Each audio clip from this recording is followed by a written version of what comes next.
So the new Superman movie came out, and I'm here to give you the perspective from the Snyder Cultist. Not actually. I'm not one of those keyboard warriors that still spams hashtag restore the Snyderverse, never was on the fire James Gunn train. But just to give you a baseline of what kind of Superman fan I am, basically been a Superman fan my whole life. Grew up on the Christopher Reeves movies, the animated series from the 90s, which was my favorite version of Superman until Henry Cavill. And although, I have nostalgia for Superman Returns a little bit, I definitely find the movie extremely underwhelming, and I rewatched it 2 years ago, didn't hold up particularly well to me. But still, I think Brandon Routh was a solid version of Superman overall. I just think the movie generally missed the mark of what Superman fans wanted at the time and how to bring the franchise back. And when Man of Steel came out, I liked that re-energized version of it, kind of giving it the Nolan treatment. Zack Snyder is my favorite director, and I really do love what he did with those 3 movies that he had when he was fully in control. So obviously I was heartbroken when, Justice League got sabotaged. He kind of got booted out. I was very excited when the Snyder Cut was announced, and even when the Snyder Cut came out, I still wanted to see that story continue. But obviously, it's not happening. Everyone's pretty much moved on. The only real sour spot that I still had was the fact that Warner Brothers told Henry Cavill that he was back, which I just think was really messed up considering that they were also having James Gunn write a reboot. Not James Gunn's fault, but they just completely mismanaged their talent, and they've done that for years. They have a long history of meddling and messing with talent and kind of scaring them off. And the thing with Cavill was when he was told by the studio to announce his return, and he did do that, only for 2 months later for him to say, actually, I'm not back. It kind of put me in a position where what they were gonna do had to have been really damn good to justify getting rid of Cavill. Like I said, he was my Superman. He probably will remain my favorite Superman of all time, depending on how Corn Sweat grows. But like I said, the reboot had to justify the fact that we were losing out on a trilogy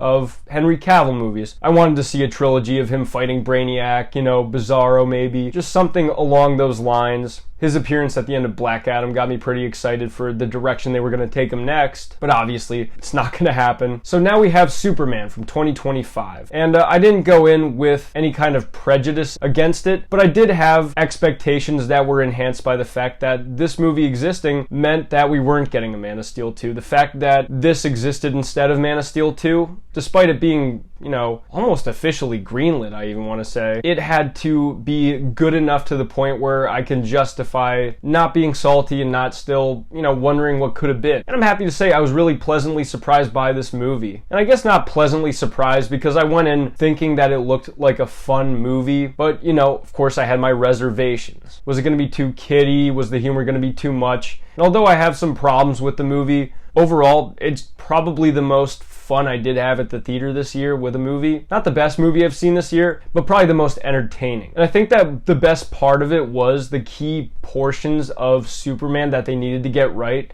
They really did nail. Corn Sweat's a very different characterization of Superman, but I find him to be very endearing in a way that it could come off as hokey, it could come off as a little bit bland, having a character like Superman that is good for the sake of being good. When written by the wrong person, that could come off as boring. But I think that they did it in a way that actually made him humanized in an interesting way. Sometimes it gets a little bit too much with the dude, the James Gunn isms. I think that this is very much a Gunnanized version of Superman in the same way that Cavill was a Snyderized version of Superman. James Gunn definitely infuses a lot of his tone, kind of what you come to expect from a movie of his when he goes in and writes characters. That rubs off a bit on Superman rather than being a very straightforward take on the character. But I really did dig it, and it did endear me to him. I actually think Lex and Lois were a lot more classical Superman versions rather than kind of Gunnanized versions of the characters. Lex feels kind of like a good mix of a throwback version of Lex, but at the same time bring him in the modern age, but there's some funniness to him that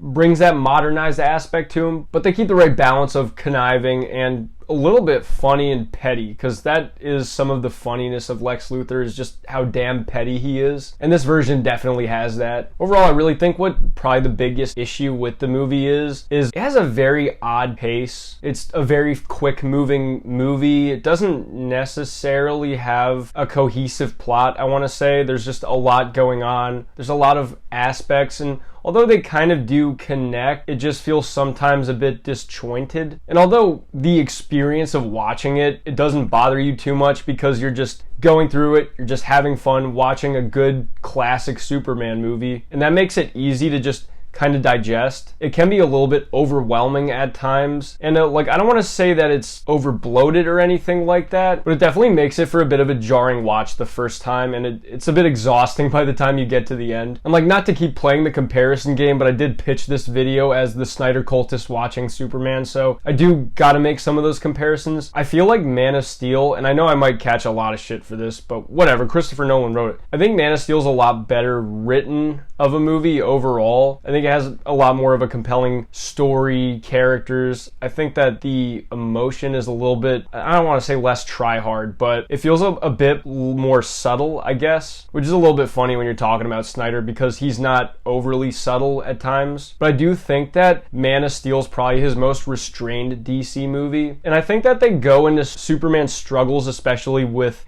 reconciling his human and Kryptonian heritage, a bit more than they do. I feel like it's more mentioned surface level a little bit in Superman just because it has so much going on and there's so many other things that they want to tackle that it's not that it gets shortchanged, it's just not severely developed. Probably the biggest way they do it is, and light spoilers by the way, this was leaked very early, but the fact that, you know, they do a little bit of a lore change with his parents. Seeing him grapple with that, I think, is actually very compelling, but it just feels a bit short-lived because they kind of have to. The fact that they have to move so quickly through things, I think that just left that aspect a bit short-lived. But where the movie really works is showcasing his personality, and most of the movie actually is very heavy on Superman's screen time. And that's a good thing. I don't like when there's an overstuffed movie that shortchanges the main character. I like getting him front and center, watching him the whole time. And he is doing a lot of classic Superman shit, which I dig about it. Also, too, with that, there are aspects of the movie where I just like couldn't help but kind of love the fact that it was so not ashamed to be a comic book movie. A lot of people like to shit on movies like the Dark Knight trilogy or the Snyder DC movies or the Batman because they think that they're ashamed to be comic booky. It's not that. It's just like sometimes when you're going for something more grounded, it's a different take. It's just an alternate take. It doesn't mean it's ashamed of the source material.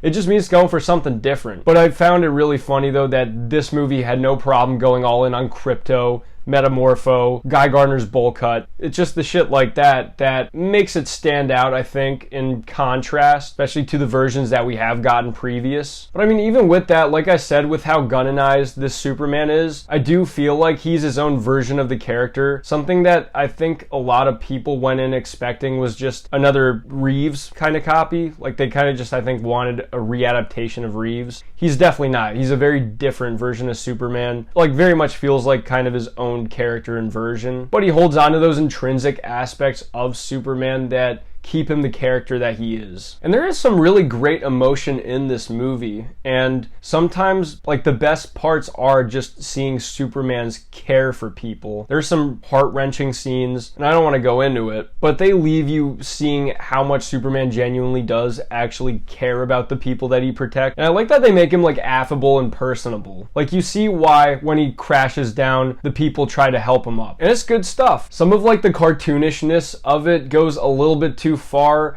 and that might come in contrast to what I said earlier about how I like that it's just not afraid, not ashamed to be very comic booky. But what I mean is that I feel like sometimes it gets to a point where I have a hard time seeing Gotham City and the darkness that will come with that. I mean, I really do hope they still tackle dark themes in the DCU and dark characters, dark movies. I hope Batman is pretty dark while still being comic book. But I do have a hard time seeing the idea that, you know, obviously earlier they were talking about Robert Pattinson's Batman potentially being in the DCU. I don't think that would work at all. I could never picture the Batman happening in the same universe as Superman. I don't picture Robert Pattinson's Batman standing next to this Superman. Although they would aesthetically look really cool because of the contrast, I just don't see it. But generally, I'm very happy with this movie. I'm excited to rewatch it. And although I have some gripes with the execution of the story, some of the writing a few times with the characters, I think that they got the essential portions of it right, and because of that, you gotta give it some credit. And even as someone who was really attached to the Snyder versions of the characters, I am excited to see where this goes next, and I'm really looking forward to Supergirl,